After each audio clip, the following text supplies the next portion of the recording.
Fokus kepada apa yang Allah berikan. Tenang saja, apa yang akan Allah berikan gak akan kemana-mana. Apa yang untuk kita pasti ketemu. Apa yang tidak Allah berikan tidak akan ketemu. Orang yang paling menderita adalah menginginkan sesuatu yang tidak ada takdirnya. Pasti apes.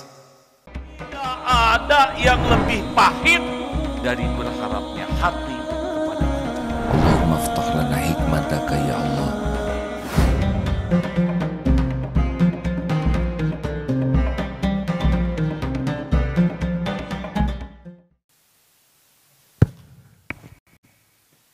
Assalamualaikum warahmatullahi wabarakatuh.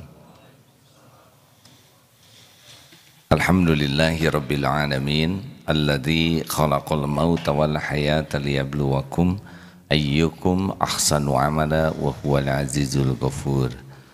Allahumma shalli ala sayyidina Muhammad wa ala alihi wa ashabihi ajma'in.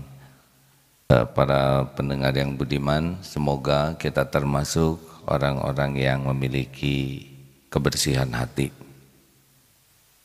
Pokoknya kalau ingin tenang, kata kuncinya qalbun salim.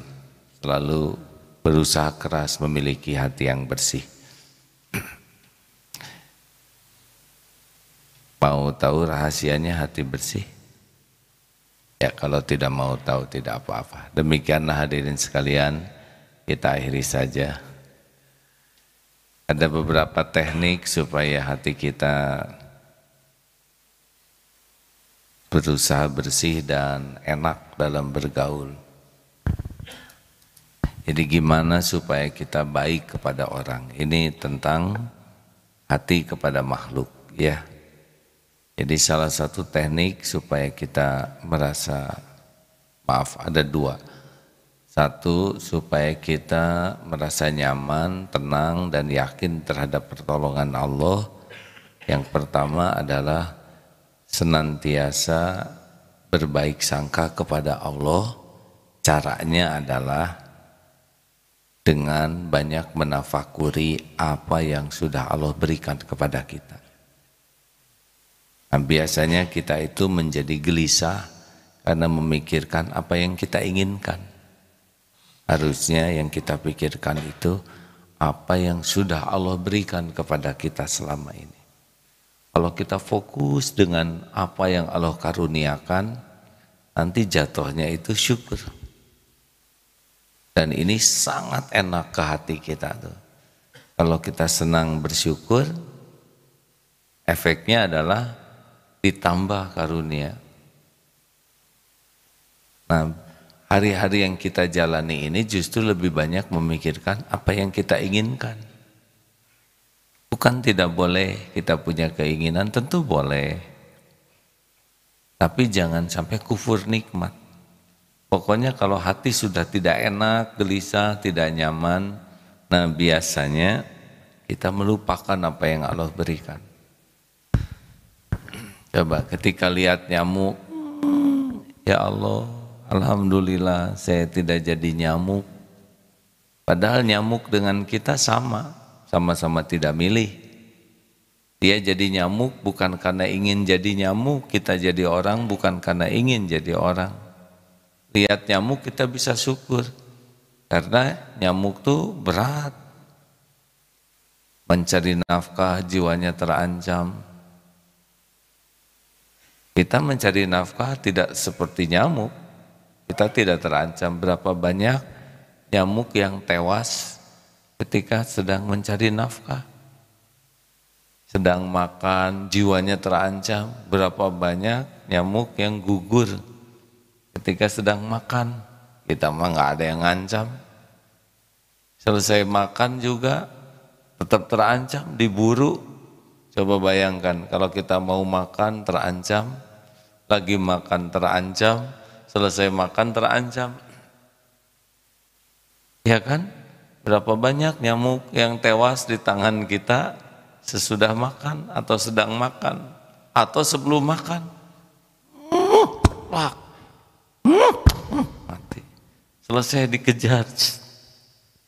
Jadi lihat nyamuk, ya Allah, alhamdulillah saya tidak jadi nyamuk. Lihat binatang sama, lihat pohon sama, untung bukan kita yang jadi seperti itu. Lihat sekarang dunia ini banyak orang-orang yang belum mengenal Islam. Alhamdulillah ya Allah, Engkau takdirkan saya Islam. Coba kalau saya ada di satu tempat yang orang tua tidak Islam, lingkungan tidak Islam, tidak ada masjid, tidak ada yang ceramah, gimana nasib saya? Benar? Lihat yang sudah Islam tapi menderita, kita bersyukur terhadap keadaan kita. Saya dengar di Uighur itu laki-laki dan perempuan dipisahkan dari rumah-rumah itu. Dan lelaki yang komunisnya itu masuk ke rumah-rumah dan tinggal dengan istri serta anak perempuannya milik muslim. Demikianlah diperlakukan. Ya kita harus mendoakan, prihatin, saat yang sama kita harus syukur ini. Diberikan keamanan, kenyamanan, jangan lupakan itu, ya kan? Kita bisa di rumah, lihat saudara kita di Suriah mencari makan saja luar biasa susahnya. Lihat di Palestina, yang pagi sahur di dunia, bukanya katanya di akhirat karena terbunuh. Jangan lupakan bahwa kita bisa nikmat ini harus kita syukuri nih. Kita bisa mendengar ilmu, ini syukuri. Tidak semua umat Islam dapat akses ilmu. Apalagi Bapak Ibu bisa beribadah di masjid. Ya, tidak banyak yang berada di masjid subuh, benar? Tidak mudah untuk melangkah ke masjid. Perjalanan terberat itu perjalanan ke masjid. Ada yang kuat lari, jogging, 10K, lari 10 km ke masjid 20 meter tidak kuat. Ada yang kuat mengangkat beban, tapi mengangkat diri untuk ke masjid tidak sanggup. Jadi kita ke masjid ini tidak dengan meremehkan orang yang belum ke masjid. Kita ke masjid dengan syukur, ya Allah, Engkau kuatkan saya ke masjid. Makanya nanti kalau mau milih kepala daerah, lihat yang paling kuat ke masjid tidak. Karena tapi saya lihat dia Jumatan, kalau Jumatan berarti Islam. Kalau dia tidak Jumatan sama sekali, ya berarti belum Islam. Kalau lelaki ngaku Islam tapi tidak pernah Jumatan, ya dia hanya mengaku saja. Karena salah satu alat ukurnya sholat Jumat. Nah kalau ingin lihat lelaki beriman, lihat sholat subuh di masjid. Kalau ingin lihat lelaki solehah, lihat yang sholat subuhnya di rumah. Untung saudara jantan ya. Gimana kalau ibu-ibu ke masjid, apakah ibu-ibu soleh? Kalau wanita boleh di masjid, boleh di rumah. Kalau lelaki ini di masjid. Tunanetra pun kalau mendengar azan ke masjid. Itu waktu dianjurkan Rasulullah SAW. Lanjut. Jadi syukur. Nah makin banyak ingat karunia Allah. Lihat apapun kita bisa ingat apa yang Allah berikan. Lihat yang sakit, alhamdulillah badan kita sehat, betul? Lihat yang menderita, kita diberikan nikmat. Makin banyak kita melihat pemberian Allah, termasuk ditutupinya aib, ditutupinya dosa, ditutupinya kekurangan dan kesalahan kita. Ini pun merupakan satu yang harus kita syukuri. Karena ini pun bagian dari karunia Allah nih, tidak disegerakan balasan dari Allah terhadap dosa kita. Benarkah? Kan orang tidak ada yang tahu sholat kita tidak khusyuk. Allah tahu. Allah tahu setiap lirikan mata, astagfirullahaladzim. Allah tahu semua yang kita sembunyikan, astagfirullahaladzim. Ya kan? Nah kita harus syukuri juga itu. Masih ditutupi aib, dosa, kejelekan, kekurangan. Kita jarang memikirkan tutup karunia Allah ini. Yang kita pikirkan justru aib orang. Yang bukan urusan kita. Orang yang sangat sibuk dengan aib orang lain, maka dia biasanya lupa kepada aibnya sendiri. Halo, kenapa ini jadi pada stres begini? Alhamdulillah. Lanjut ini. Oleh karena itulah, ingat karunia Allah, setiap makan dimudahkan, lihat pakaian, akses ilmu. Orang yang fokus dengan apa yang Allah berikan, rasakan tenang hidup ini. Tenang, syukur, hamdallah, dan makin ditambah nikmat oleh Allah. Makanya kalau gelisah-gelisah, langsung fokus kepada karunia Allah dan menyebut hamdallah. Begitulah kalau kita ingin tambah yakin kepada rahmat Allah, fokusnya kepada apa yang sudah Allah berikan. Kalau kita ingin takut kepada Allah, fokusnya kepada dosa kita.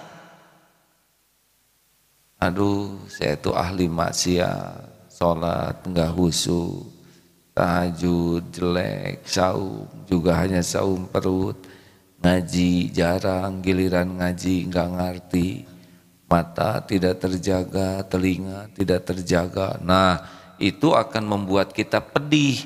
Tapi pedihnya tuh pedih yang akan membuat kita galau, tapi galaunya tuh galau yang sehat. Galau yang akan menentramkan. Beda dengan melihat kesalahan orang lain.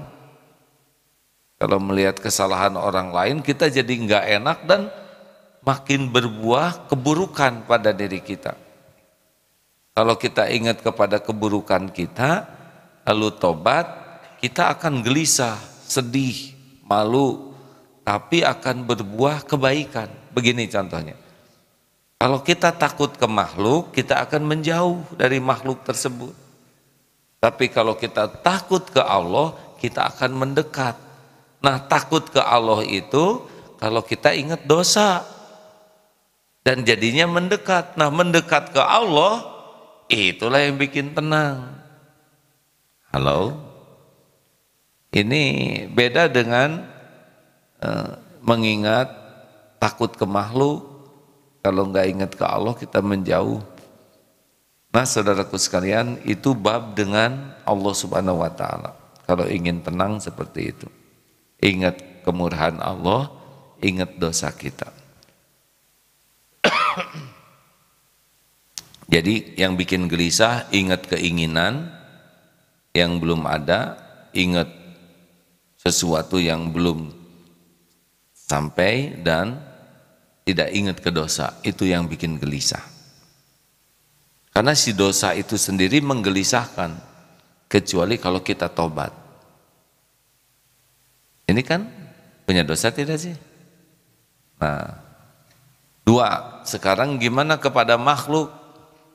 Kalau kepada makhluk, kalau kita ingin enak bergaul, harus senang juga mengingat jasa kebaikan kepada kita.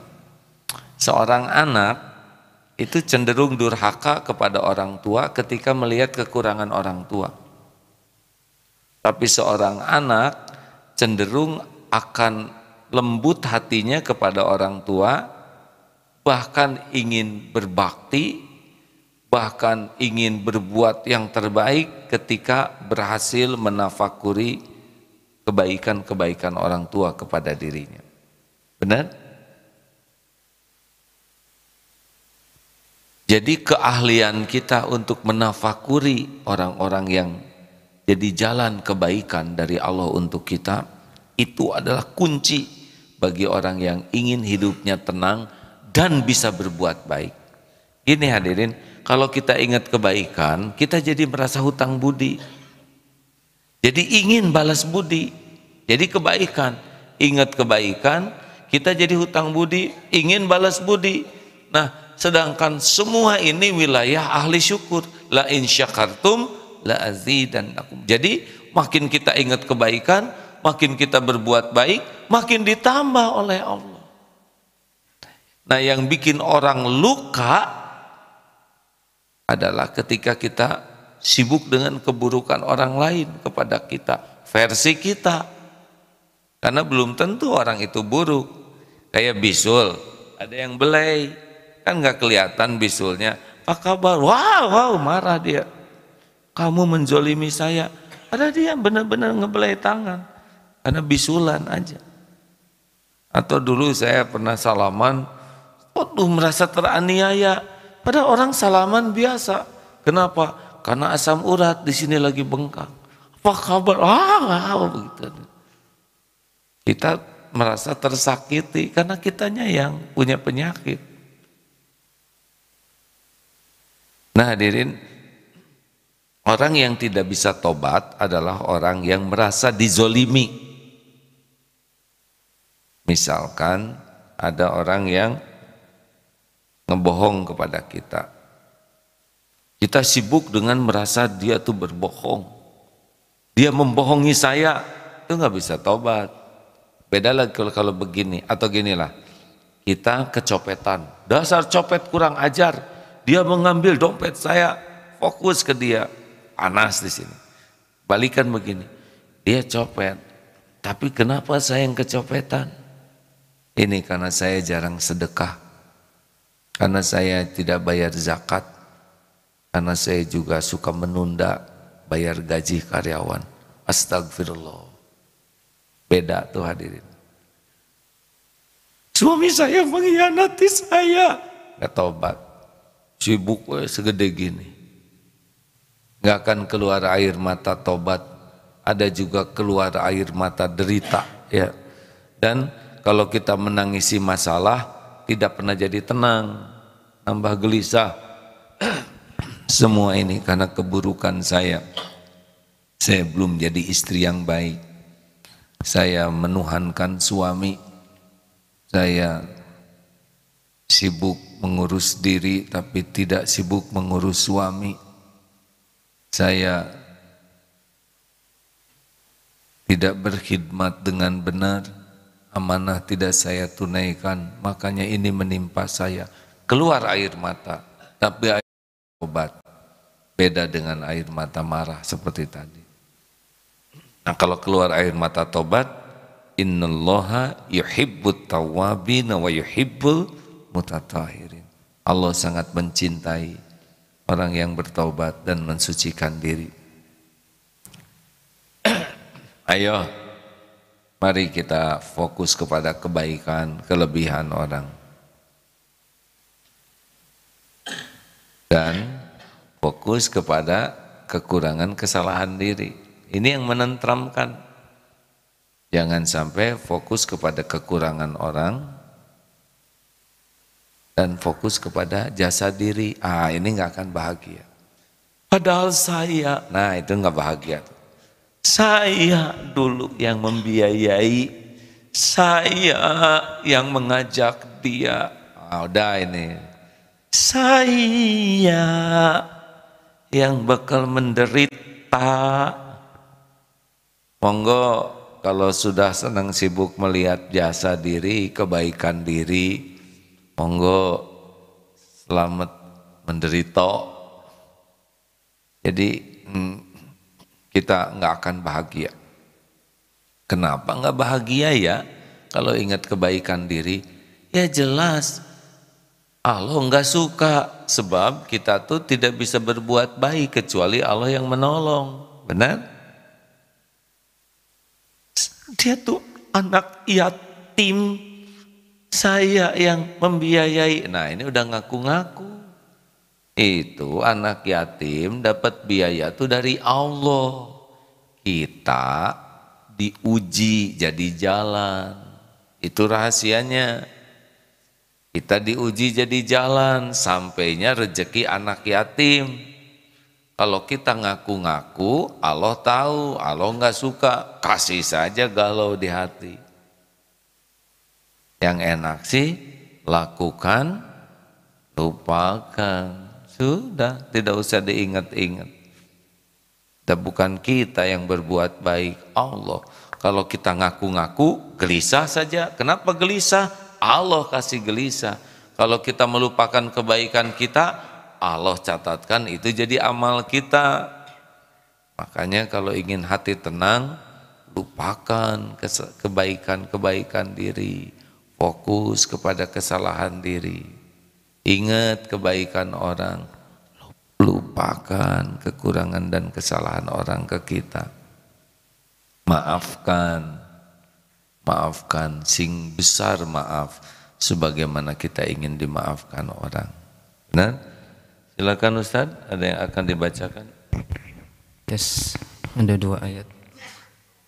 Surat An-Nisa ayat 79. A'udzu billahi minasy syaithanir rajim.